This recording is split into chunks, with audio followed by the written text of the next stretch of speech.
Patuloy sa ating mga balita. Bubuksan na sa huling quarter ngayong taon o unang quarter ng taong 2027 ang Quirino Bridge. Ito ang sinabi ni Mayor Datu Shamim Berwar Mastura. Uumpisa na rin anya ngayong taon ang pagsasaayos ng Simoy Bridge. Ang News Now sa report. Matapos ang ilang taong pagkakatenga, pinagsusumikapan ni Congresswoman Bai Dimple Mastura na mabuksan na ngayong taon o sa unang quarter ng 2027 ang Quirino Bridge.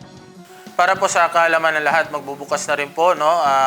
Pina-fast track ni Kong Bai Dimple yung ating Quirino Bridge para mabuksan siya within this year or within first month of next year.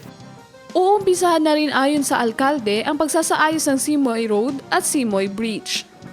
And then yung ating Simoy Road, uumpisahan na rin po yan, no? Within this year, and yung ating Simoy Bridge. So tuloy-tuloy po yung paglago, tuloy-tuloy po yung development ng ating bayan, tuloy-tuloy po yung pagpasok ng ating investors. Huwag po tayong mainip dahil alam nyo naman po sa government, merong process yan. And then nilakad talaga ni Bai Dimple, no? Yung paano naisagawa ng yung development dito sa bayan ng Sultan Kudarat. Kung nakikita po natin from Salimbao to Salimbao to Simoy, going to kilometer 21, halos maganda na yung kalsada. Ilang hakbang din ang ginagawa ngayon ng LGU sa bahagi ng Simoy.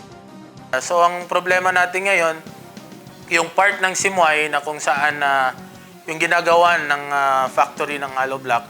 Kaya kinausap po natin yung ating mga entreps or yung mga negosyante ng hollow block dyan na kailangan maging responsable tayo dahil unang-una yung balas na pupunta sa kalsada kaya nasisira.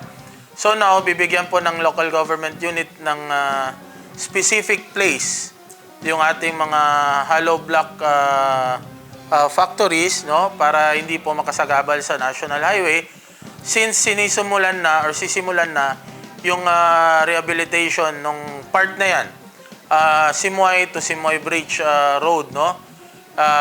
Sa tulong po yan ni Congresswoman Bai Dimple Mastura. Sa nakatakdang pagbubukas ng Quirino Bridge, naghanda na rin ang LGU upang hindi magkakabuhol-buhol ang mga sasakyan. So pag naayos yan, mabubuksan yung ating yung Bulalor, Quirino Bridge, no, talagang ang poproblemahin naman natin yung traffic dito. That's why ang local government unit ay mag-allocate ng traffic lights, no, para nang sa ganun may katulong po yung ating kapulisan or yung ating traffic enforcers sa usaping trapiko. Criza Chavez, iMinds, Philippines.